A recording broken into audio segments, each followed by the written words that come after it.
जय हिंद। आप सभी का केएमटी क्लास में स्वागत है।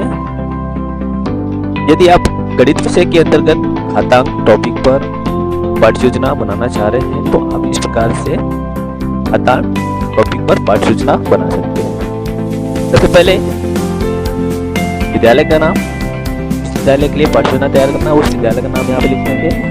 छात्र अध्यापक एवं अध्यापिका का नाम, अगर आप अध्यापक है तो यहाँ पे लिखेंगे छात्र अध्यापक, है तो छात्र अध्यापिका का नाम यहाँ पे लिखेंगे। दिनांक लिख लेंगे जिस दिनांक के लिए है, क्लास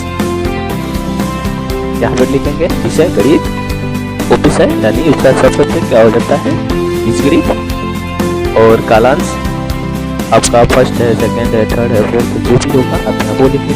समय अवधि 35 से लेके 45 मिनट यहाँ लिखेंगे। तो आप यहाँ पे 40 मिनट, क्योंकि मैक्सिमम विद्यालय की जो समय अवधि होता है वो 40 मिनट की होती है। टॉपिक हो गया घातांक, एक्सपोनेंट्स यानी घातांक हो गया। अब सामान्य उद्देश्य लिख लेंगे कि छात्रों में गणित विषय की रुचि उत्पन्न करना, छात्रों में तार्किक शक्तियों का विकास करना, छात्रों की कल्पना शक्ति को बढ़ाना, छात्रों को व्यवहारिक रूप से गणित का ज्ञान कराना, छात्रों की बौद्धिक तथा मानसिक शक्तियों का विकास करना, वैज्ञानिक क्षमता विकसित करना, ये सब लिख लेंगे सामान्य उद्देश्य के अंतर्गत। फिर विशेष उद्देश्य लिख लेंगे। विशेष उद्देश्य में ज्ञानात्मक उद्देश्य लिखेंगे कि छात्रों को घातांक, जो छात्र है घातांक का प्रत्याशा कर सकेंगे, घातांक को परिभाषित कर सकेंगे, छात्र घातांक के नियमों का ज्ञान प्राप्त कर सकेंगे, विज्ञानात्मक हो जाएगा। गुणात्मक उद्देश्य में इस प्रकार से लिख लेंगे, छात्र घातांक से संबंधित तथ्यों की व्याख्या कर सकेंगे, छात्र घातांक का उदाहरण दे सकेंगे। क्रियात्मक या प्रयोगात्मक उद्देश्य के अंतर्गत लिख लेंगे, छात्र घातांक से संबंधित समस्याओं को हल कर सकेंगे, और दूसरा छात्र घातांक के नियमों से संबंधित तर्क कर सकेंगे। फिर सहायक सामग्री लिख लेंगे, चाक, डस्टर, स्पीड श्यामपट जो होता है वो रोड जिसको करते हैं, chart paper, model, pointer etcetera इत्यादि लिख लेंगे। प्रीवियस नॉलेज यानी पूर्व ज्ञान, छात्र गणित से संबंधित यानी गणित में घातांक जो पार्ट है यानी जोड़ घटाव गुणा भाग की सामान्य जानकारी रखते हैं, गणित से संबंधित सामान्य जानकारी रखते हैं। ठीक है, अब प्रस्तावना प्रश्न लिखेंगे।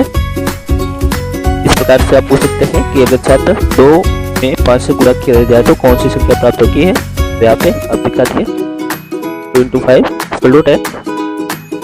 10 में 10 का गुणा करें तो क्या होगा, यानी 100। 100 में 1000 से गुणा करने पे 100 में 1000 से गुणा करेंगे 10,000 हो जाएगा। तो अब यहाँ पे 10,000 जो संख्या है वो घातांक रूप में इस प्रकार से लिखेंगे यानी मौन हो गया।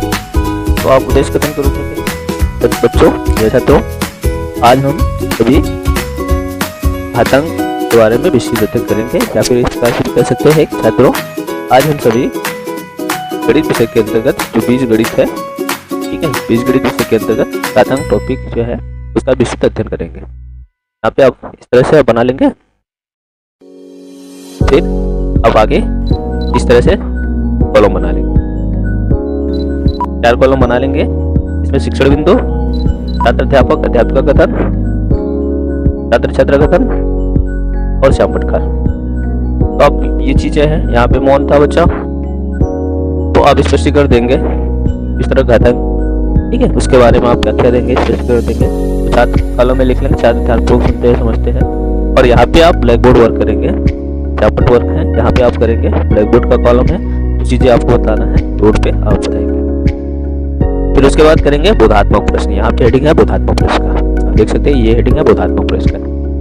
जो चीजें आपने बताया उसी से संबंधित ये पूछेंगे, देखेंगे विद्यार्थी को कितना बोध हुआ। तो आपने पूछ लिया 27 का घातांक के रूप में लिखे तो आप इसका उत्तर लिख लेंगे,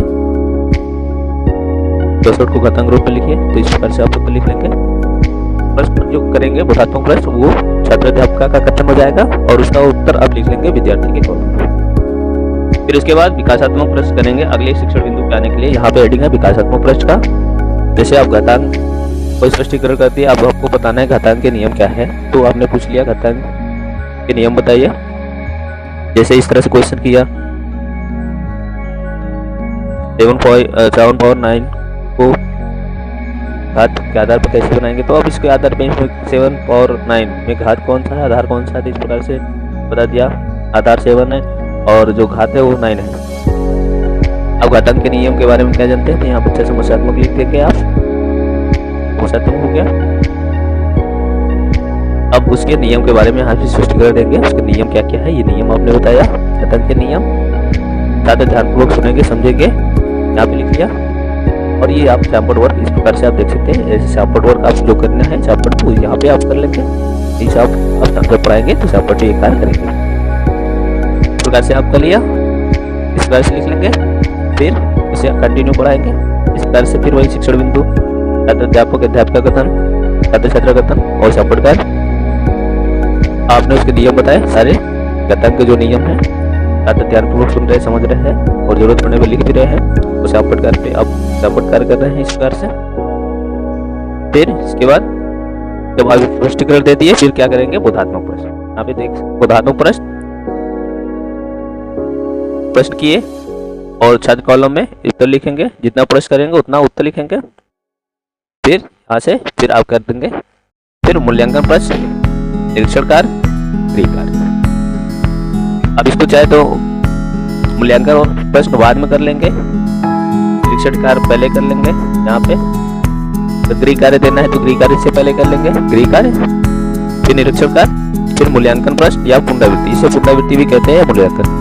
तो जितना भी प्रश्न आप करेंगे और इसको और भी पढ़ा सकते हैं, 3 4 5 कर सकते हैं। मूल्यांकन पूरे पाठ का ओवरऑल आप जितना पढ़ाए उसी से संबंधित पूरे रिपीटेशन क्वेश्चन होते हैं मूल्यांकन प्रश्न के लिए। अब पूरे पाठ को जितना पढ़ाया उसी से 2-4 प्रश्न यहाँ पूछ कर मूल्यांकन करेंगे। फिर लास्ट में गृह कार्य जो देना है उसको यहाँ पे लिख लेंगे, विद्यार्थियों को कौन सी गृह कार्य देने हैं। फिर लास्ट में फिर यहाँ पे लिख लेंगे छात्र अध्यापक या अध्यापिका का हस्ताक्षर और यहाँ पे लिख लेंगे सुपरवाइजर का हस्ताक्षर, पर्यवेक्षक का हस्ताक्षर। यहाँ पे आप अपना हस्ताक्षर कर देंगे, ये सुपरवाइजर के हस्ताक्षर के लिए छोड़ देते हैं।